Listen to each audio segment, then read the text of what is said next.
Hawkeye is back, and I welcome you back to Hawkeye's House of Horrors. I know it's been a while. Life's been a little busy, but here we are. I'm very excited about this. I'm now at the top of my personal list of greatest horror films of 1980. I'm at the top of that list, and it's not only the top of that particular list, but it actually happens to be my favorite film of all time, and that is Stanley Kubrick's The Shining. So I'm very excited to talk about this film. I'm gonna, yeah, get comfortable here. I got my Darth Vader slippers on, sitting back. My cat's over here chilling out. This is going to be a lot of fun. Now, this film is talked about by about 85 trillion people online. I'm going to try my best not to go into these weird theories of um, hidden meanings in the film and such. But one of the reasons why I love this film so much is it is rather layered. It's a layered film. You can take it just at face value of what you see, and it's a great flick. Or if you want to, you can dive deeper, and there's a lot there that you can get into. Much like other Stanley Kubrick films, but this one, as I said, this one's my favorite. Um, I think another reason why um, is I'm not sure. There's a very short list of films that could compete with this, but there are so many images from this film that are seared into my mind, um, straight from this film, that I love and um, is uh, absolutely majestic to me. The images that are in this film. So here we go. Now it was released by Warner Brothers. Now it was released on May the 23rd, 1980 in the United States. On that day, I think it was like in the fall it came out in the United Kingdom, where it was actually filmed. Um, Incredibly, I found out as well, it was released the exact same weekend as The Empire Strikes Back. That blows me away. I couldn't imagine walking into the theater. I don't even know if this was possible then, or at a drive-in or something like that. But to have not seen either of those films and go to see both of those films in a double feature, wow, that would have blown me away. And yeah, as I said, if you see my review for The Empire Strikes Back, that is my favorite Star Wars film of all time.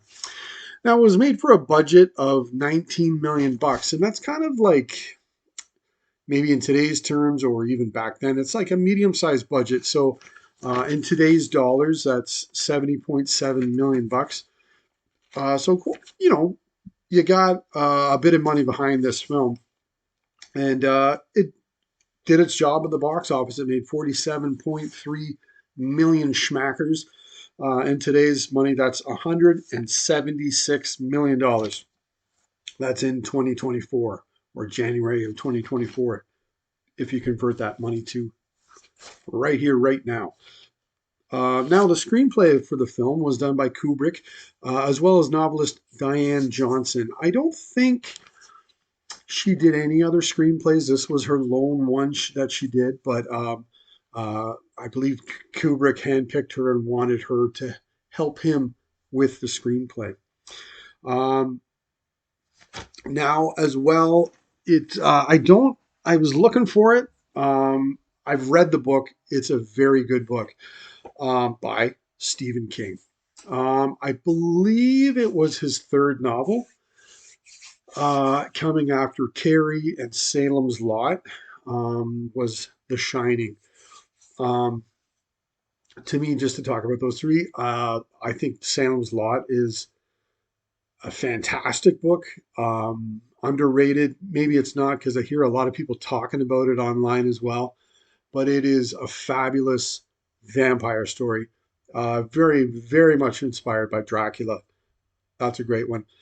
But those films had come out as well, Carrie by Brian De Palma and Salem's Lot by Toby Hooper. So this was the third film to come out by Stephen King. So everything he's written, boom, it's coming out on the big screen.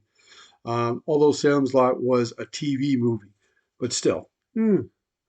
So, anyways, just to give you a little bit of the story of the film, and then I'll dive into this film. The story is about a man named Jack Torrance.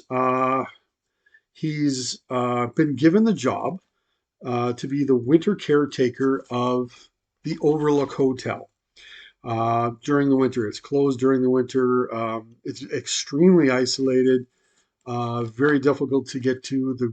The highways are not plowed, so therefore this place is closed during the winter. But he's there to be the caretaker of the place, make sure it survives. Um, at the same time, he is a writer looking to write a novel, looking to write a big novel that he can release. At the same time, he's a recovering alcoholic as well. But he's also extremely abusive to his wife, Wendy, and his son, Danny, who come along with him as well, and are along with him as he is the caretaker of the Overlook Hotel. But there's something a little off about this hotel. It actually might be a hub of evil. And in the end, Jack is out to murder his family during this film at the Overlook Hotel. Now, I've given you some reasons as to why I love this film, but I think a really big one that I will mention as well now is this film is directed by Stanley Kubrick. He is my favorite director of all time. I'm not going to sit here and tell you, hey, every film he made I've watched and they're all 10 out of 10s. No, I won't say that. I've never seen a director that did that for me. But man, oh man, he's my favorite director.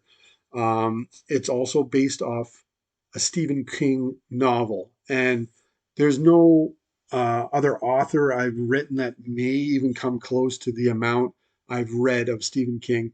And it was Stephen King who got me into reading back in high school, where, I wasn't reading anything that was fun for me or got me excited or was up my alley until I opened a Stephen King book. And then I said, whoa, this is it. I like it.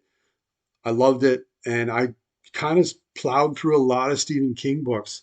In my teens and early 20s, I really started going through them through my 20s, really going through Stephen King novels. And I must say, personally, I like his short stories more. In saying that, I loved it in The Stand as well. So it's kind of like, I don't know, picking your favorite Porsche, maybe? I don't know. But anyways, hey, I love Stephen King. I love him as an author. And finally, it stars Jack Nicholson, who I'm not sure if I could say he's my favorite actor at this point, but man, oh man, at one time he was. And he's still like in my top three. If I sit down and really go over my favorite actors, he's in my top three and probably always will be.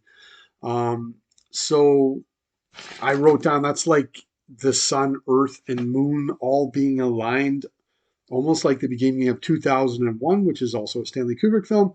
So it's just like the meeting of all these things that I love are right here in this film, and they're all there. Even though this is a Stanley Kubrick film, and to let you know if you're not aware, Stephen King was not a fan of this film because the novel, the character of Jack Torrance that he wrote, he was writing about himself, his own battles with alcohol. So it was something extremely personal in the story for Stephen, and he has every right to not like this film or love it or enjoyed it as much as everyone else. But to me, as a viewer, man, I love it, and I'm glad Kubrick manipulated the story and kind of fleshed some things out and really didn't flesh other things out quite as strongly as King did, and just made it his own film um, as well. So, to me, when I watch this film, I cannot be pulled away from it. I cannot take my eyes off of the film. I am in like enveloped in it. I'm in it. I'm part of the story, really. I'm right in it. And yes, of course, there are other films like that too. This isn't the only one that does that, but this is one of those films for me. And I gotta say, this is the first, not the first. Empire Strikes Back was another one, but this is one that I'm really happy to bring with you on Hawkeye's House of Horrors. Is this film, The Shining, and talk about it. Nicholson's performance as Jack Torrance. This is one of the hammiest performances he's ever put in. Another one that comes to mind is Batman by Tim Burton. Great flick. Um, but this one, he becomes extremely hammy. But then other times he's not. He's like when he's berating or abusing his wife, he becomes an absolute son of a bitch. Um, and it's just cutting his performance. It's something to watch for me. Like this film as well was not nominated for any Oscars, not a one. Um, Interestingly, it was nominated for two Razzies or Raspberry Awards, and I really couldn't care less, but I find it funny. One was for Shelley Duvall in the character of Wendy Torrance. I will certainly be talking about her later, as well as Worst Director for Stanley Kubrick, which is a joke to me. Um, uh, those nominations, or if they won, I don't know, and I really don't care either. When investigating or learning about this film, there's a lot of talk about Stephen King and Stanley Kubrick and how Kubrick took the novel and turned it into his own film, if you will,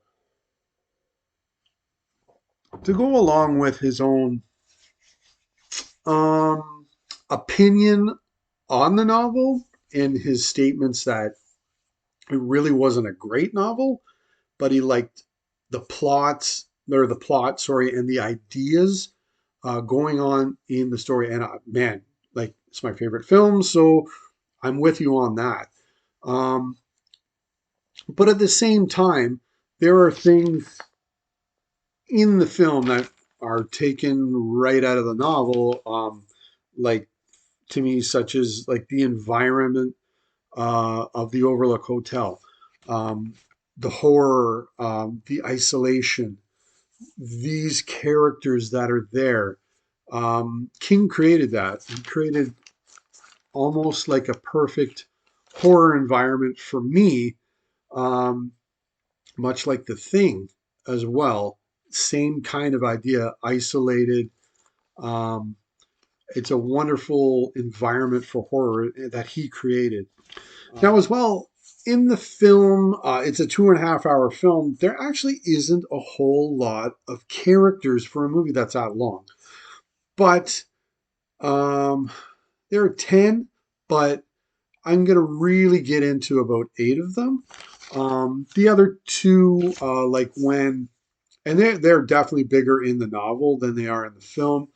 But when Jack goes and gets the job, he talks to Mr. Ullman and Mr. Watson, um, who and Mr. Ullman runs the hotel, and I think Watson is part of like the maintenance department. I think I apologize if I'm incorrect on that, but they're minimal in the film, and pretty much after the first 15-20 minutes, they're not in the film at all.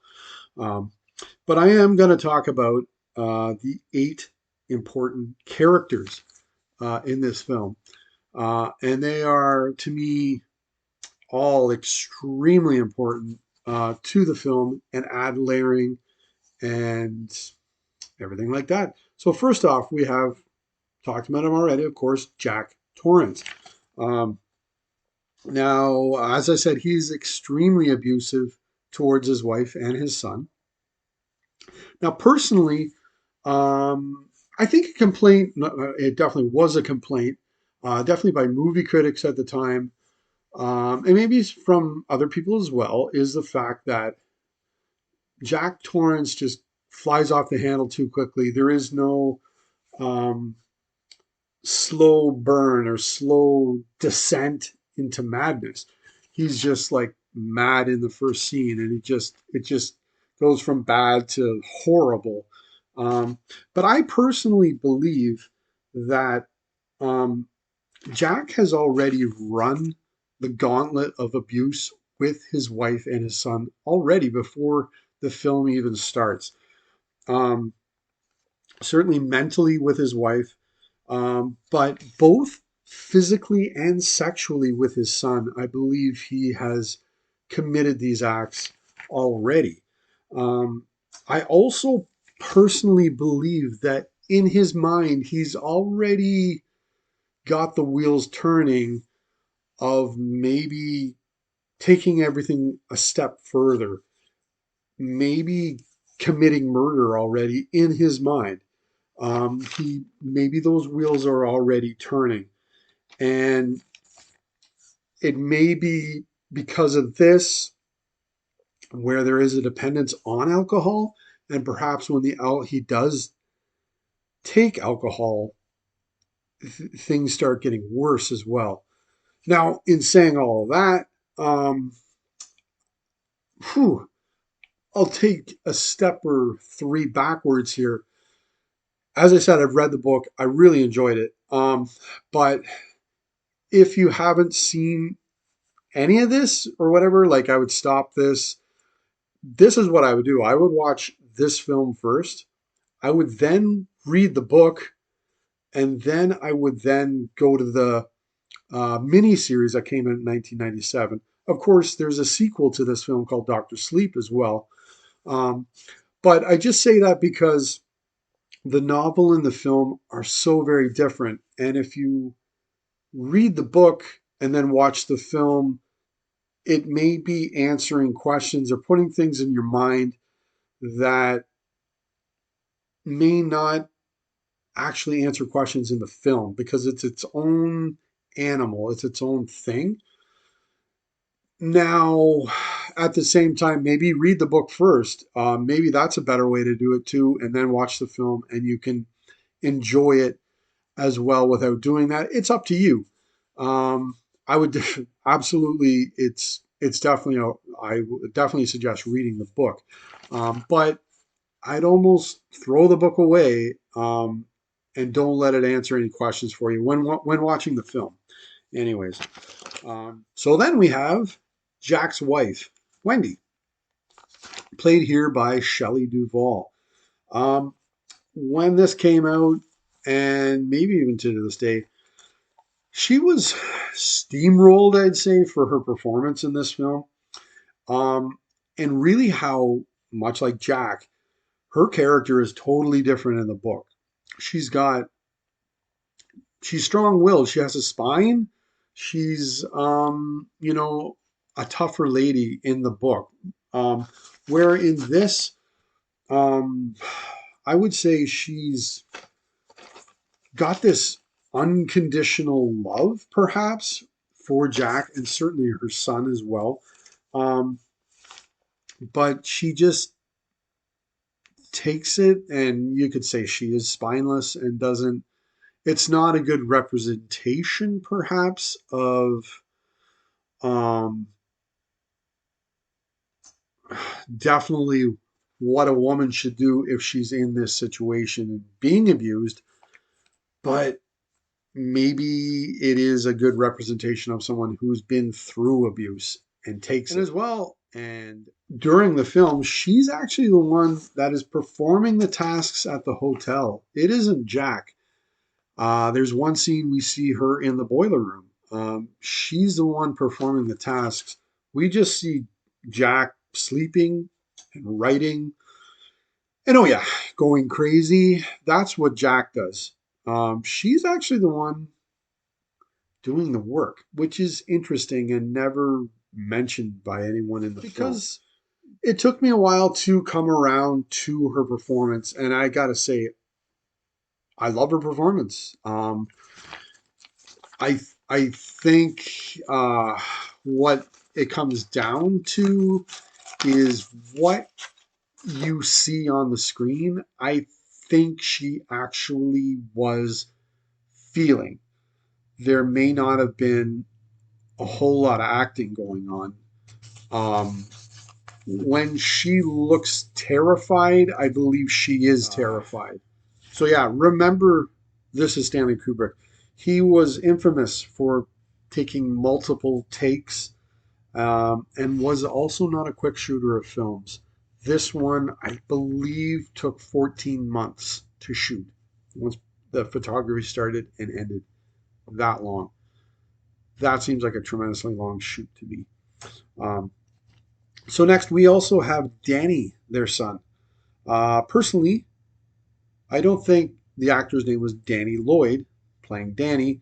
Uh, I don't think he actually gets enough credit for a very good performance that he puts in.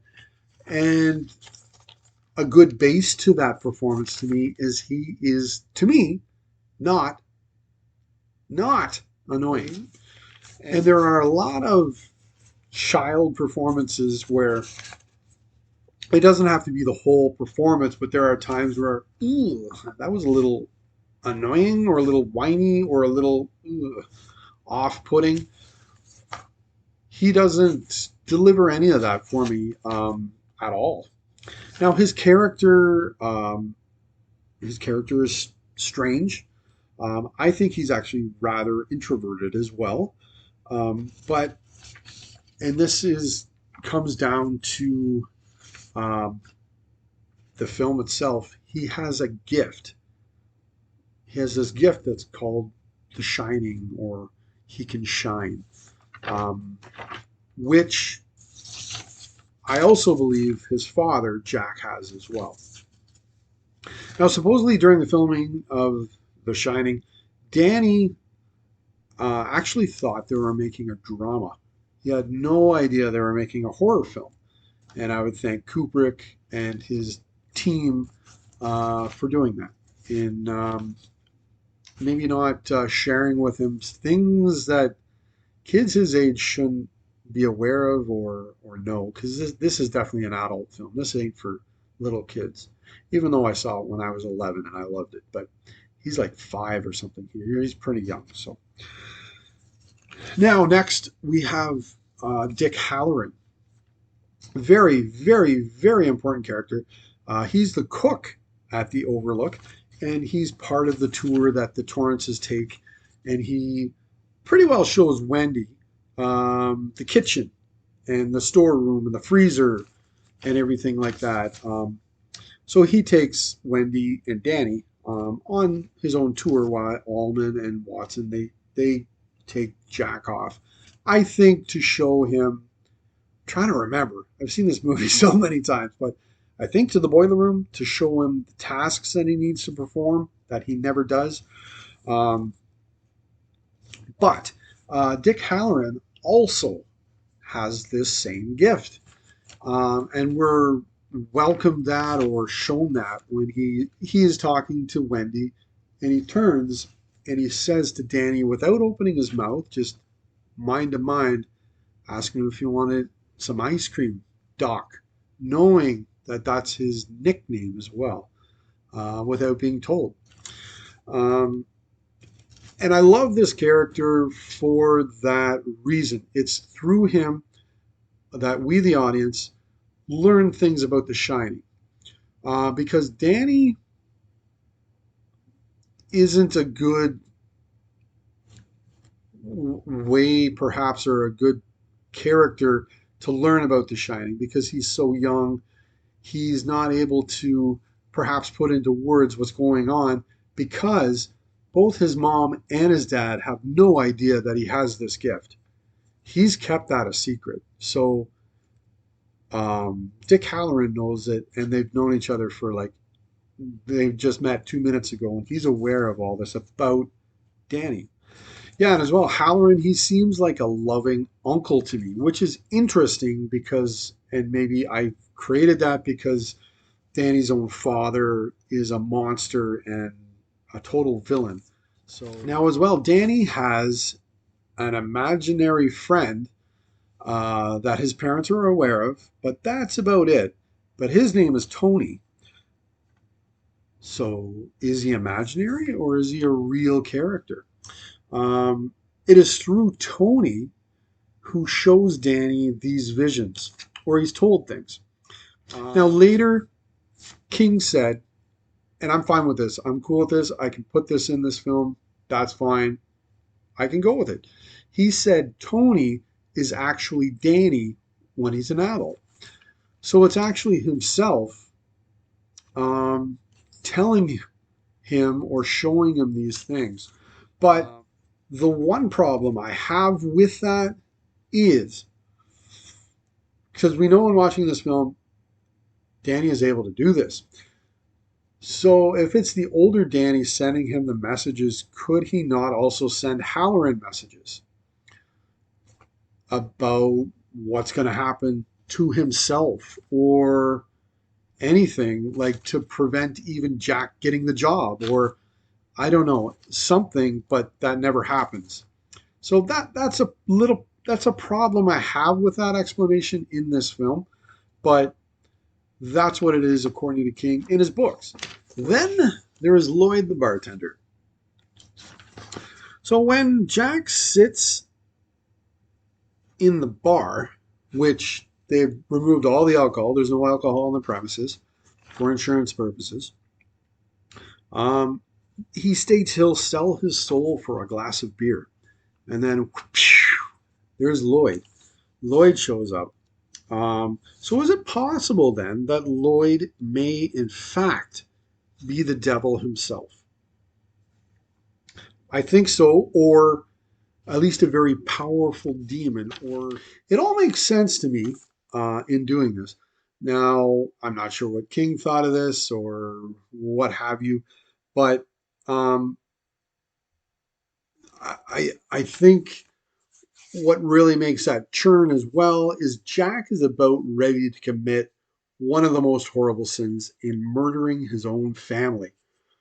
So the devil or a demon is here to assist him, give him fuel for the fire to make that happen. And then there's the old caretaker named Charles Grady. Then later it's Delbert Grady. His name changes. Uh, and that adds to Kubrick, and he does this in a number of things, has to do with the hotel. Absolutely. Um, he adds things and makes things happen, and like chairs disappearing to add confusion and not knowing the viewer is the chair there or is it not there.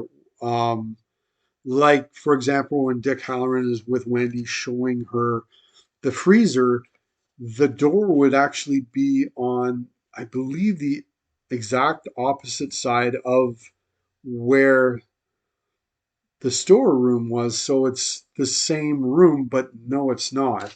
So it's just a number of things that Kubrick does in this film to add confusion, to stir the pot of what's going on here. And he does that with this character. And then finally, there's the hotel itself. I find the hotel is absolutely very much a character.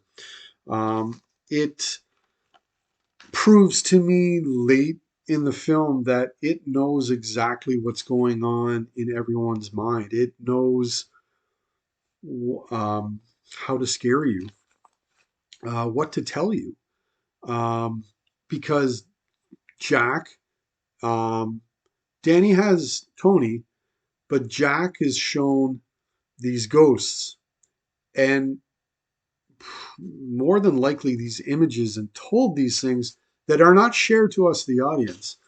Um, but as I said, I believe he has the shine, so he is shown these things as well. But Danny has two excellent allies in Tony and Dick Halloran to help him um, dissect things or help him out, um, where Jack is all alone with his madness. Now I'm gonna try and fly through this. I've got 5 pages of stuff to go through. I think the most I had on another one is 3, so I'm gonna try. Um, I got to keep this thing under an hour or less. I'll edit things out, because I don't want you to sit there for hours and hours hearing me go on about this amazing film. But um, anyway, oh, there's Danny. Um, Now, the music in the film I think is amazing. It's done by Wendy Carlos and Rachel Elkind. Now, Wendy Carlos had worked with Kubrick in the past as well and did a spectacular score. It was for A Clockwork Orange. Now, back in 1972, Wendy actually went through a sex change. So in 1971, it was Walter Carlos. But those are the two films that Wendy had worked with Kubrick in the past, and they're both spectacular scores. This one, I don't think it gets enough credit. Where I think A Clockwork Orange, you see the film and wow, the music is right there. There's a lot of Beethoven going on in that for in particular. But this one, as I wrote down, like at times you hear a heartbeat, and or at times there's screams going on in the background or eerie, weird sounds. So it's not your kind of not your traditional horror score, but man, oh man, does it ever work with the story of this film. Now, the beginning of the film has an amazing opening shot going across the water, breathtaking, really. Looks like a painting to me.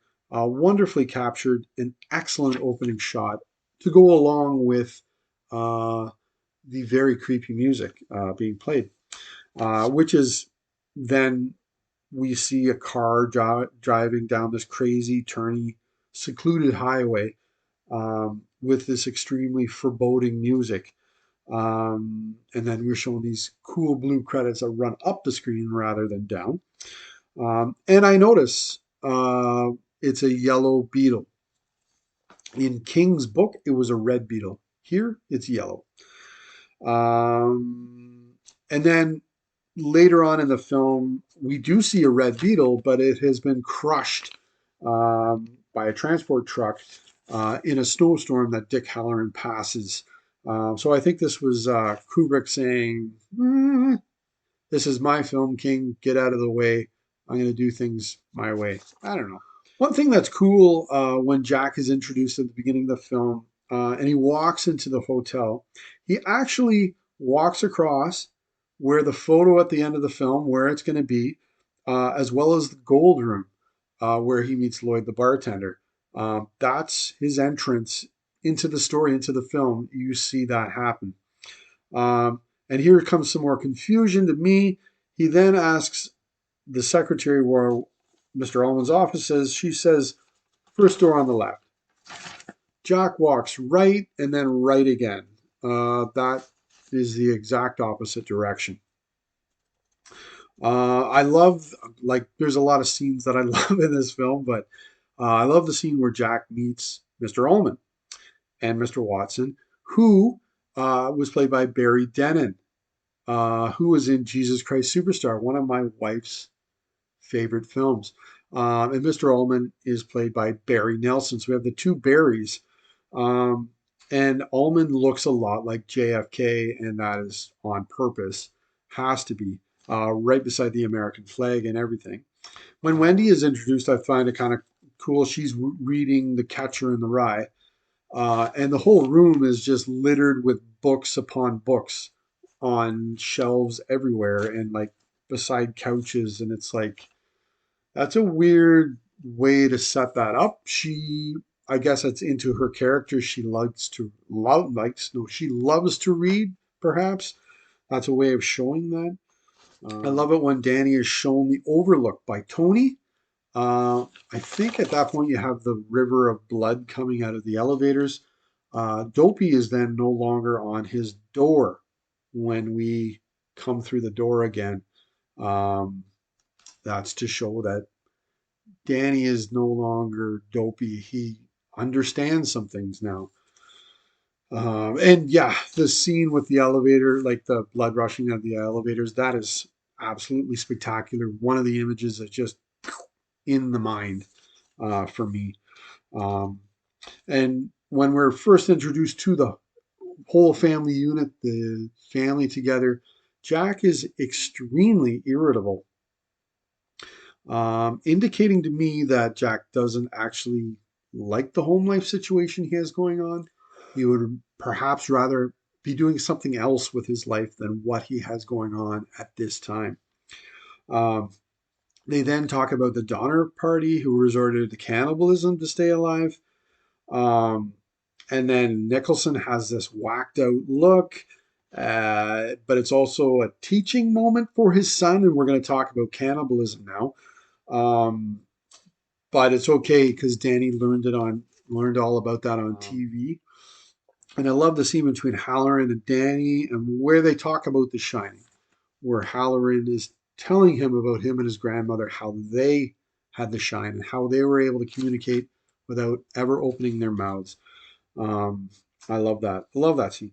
There's also an amazing shot in the film of Jack looking down at the model of the hedge maze that's outside of the hotel. But then when we zoom in, we actually see Wendy and Danny walking around in the hedge maze. An amazing shot. Great stuff there. I love the look. Um, I still love it. But when I was younger, I was like, oh my God. It was like another image seared in my mind of Nicholson. I think he's looking out the window, but it's got this classic Kubrick look, head tilted down, eyes raised. But I didn't do this earlier in my viewings of this film, but um, I want to know, what is he looking at, or what is he seeing, and what is he being told? Who does he hear? Because to me, this is an excellent shot of, to me, being told that Jack has the shine as well. He's shining right now. He's being shown something, being told something. And I love the scenes where Danny is riding around on the trike. A, that looks really fun. B, I love the sound of the trike on the going over the carpet and on the hardwood floors and stuff like that. Um, it's great, but it also gives you a confusing look of the hotel if you follow the path of the trike.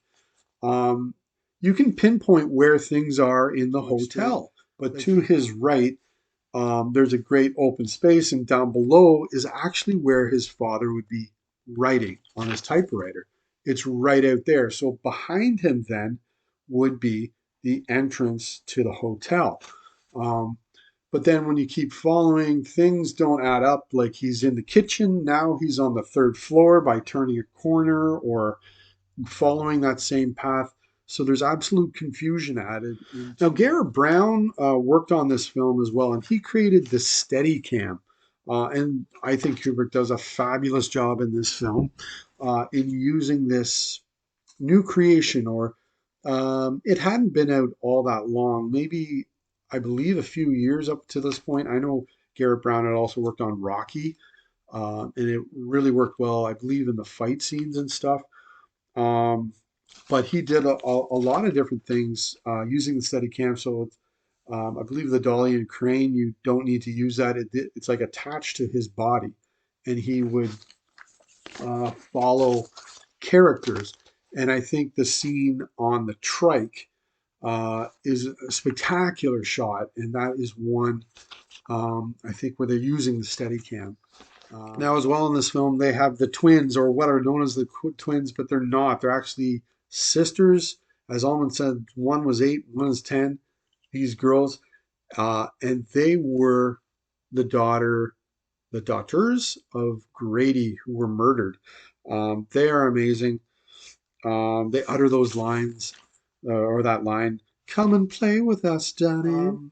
I've seen this film twice on the big screen, both times with my wife, but my sister was there another time we saw it, and she told me, I was not aware of this until we went in there to watch this film. She said, because when we grew up, we were on opposite sides or ends of the hallway. I was over here and she's up here. So our doors would be across a long hallway looking at each other. And she would say when she would look down that hallway, she would see these two girls in that scene where they meet, or they don't meet, they communicate with Danny. She would see them in the hallway. So I was like, that is awesome. That is cool. Um, I love that. That's great. Because I really just love that scene of Danny turning the corner on the trike and seeing the two girls at the end of the hallway with the music, the thud, the lighting. It's just spectacularly shot, and it's another image seared in my mind, and it's up there in one of the greatest scenes in this film is that, and it's Danny's reaction and his absolute terror of what is going on. Who are these girls? I love it. And then when Danny asks Jack if he would hurt he or his mother, right at that time, they're sitting right in front of the bathroom door that Jack later will be putting an axe through um, to get at the both of them and to try to murder them. Now, as well, there are lots of mirrors in this film, a ton. Um, for example, this is a good example to me. Um, After Jack is actually accused of beating his son, he loses it. He's going to get away, go to the gold room to meet Lloyd.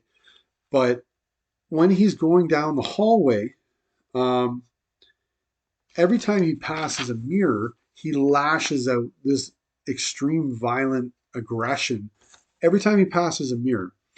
Um, Now, the mirrors are generally used with Jack, if I'm not mistaken.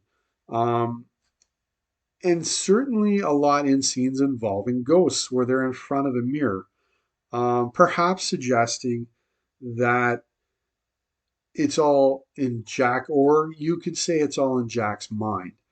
Um, but there is definitely one example in the film where that's kind of thrown out the window because Jack is within a storeroom, locked in there by Wendy, but he's let out by a ghost. So, which is also interesting to note because it's also a very reflective door as well that the ghost is on the other side of. Yeah, and I love the scene between Jack and Lloyd the bartender, both of them, both interactions that they have. But I found it absolutely hilarious when Wendy runs into the bar and tells Jack about this crazy woman that's in one of the rooms and has strangled Danny. And then Jack just turns to her and asks her, "Are you out of your fucking mind?" Meanwhile, He's just had a conversation with a bartender. That isn't there. And gave you booze. That isn't there.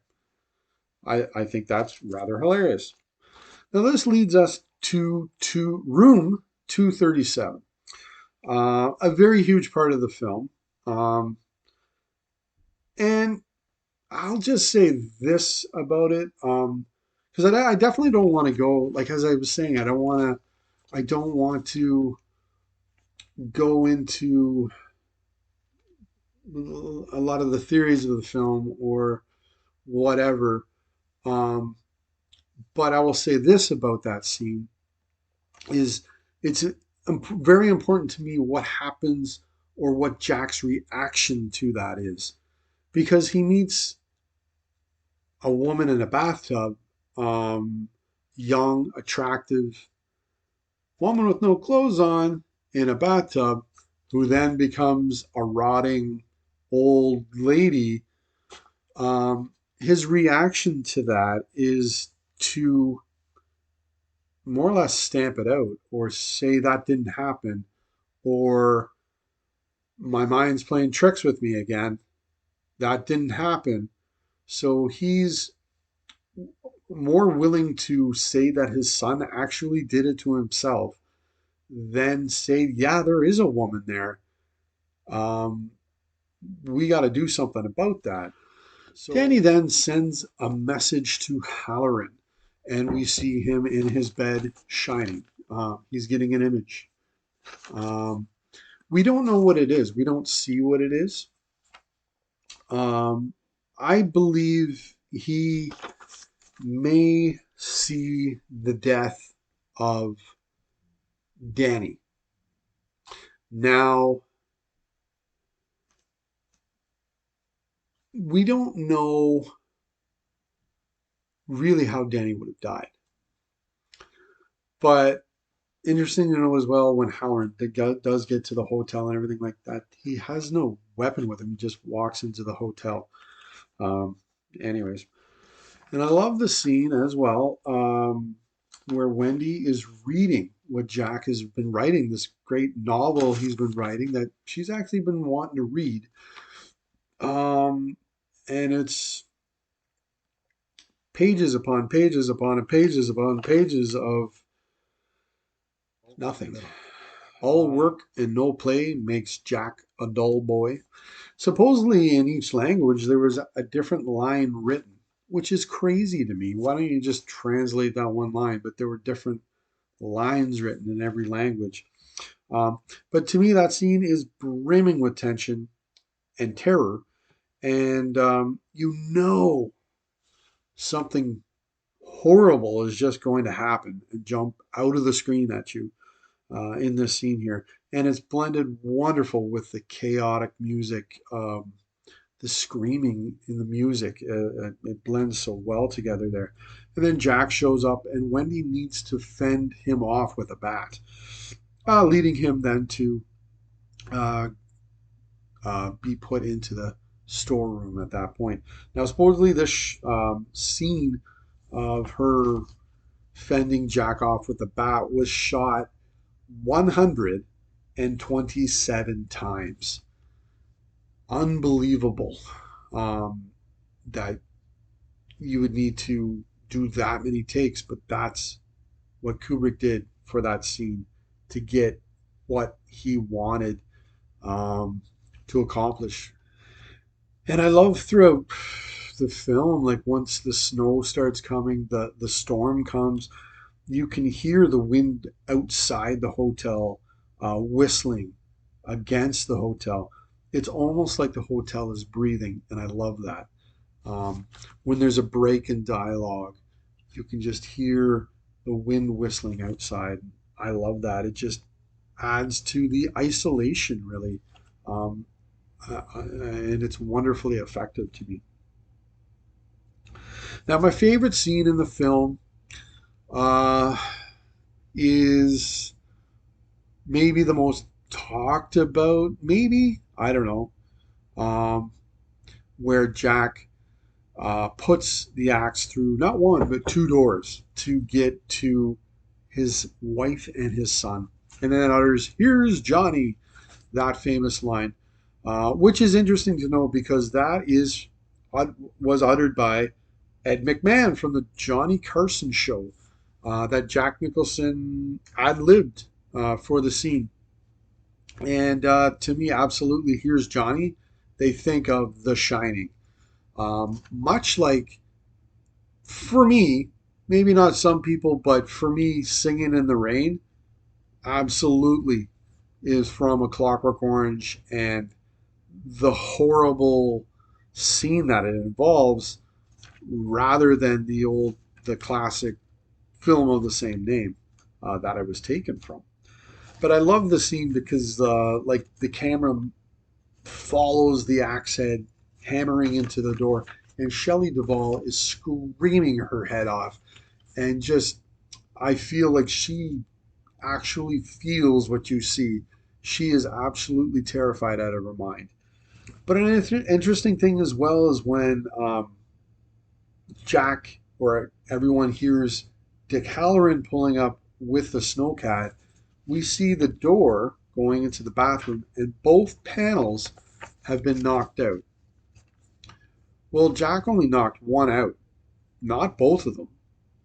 This again, I think, is Kubrick adding to the confusion of what's happening here, what's going on.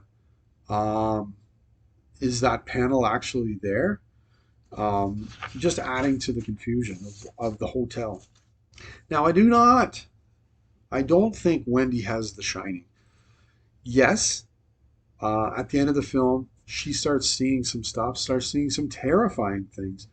But up until that point, she's not really shown anything. She doesn't see anything um, at all. So I personally think we're now at the climax of the film. The hotel is really pulling out all the stops now. And this is the power that the hotel has. It can shine. Just like Halloran said, when he and Danny are talking about The Shining, he says, "Some places are like people, some shine and some don't. And this place definitely can shine." It is showing visions to her to scare the living daylights out of her. Um, and in particular, there's one scene in this film, and every time I seem to watch this with somebody, they laugh. And but meanwhile, Shelley Duvall is absolutely terrified.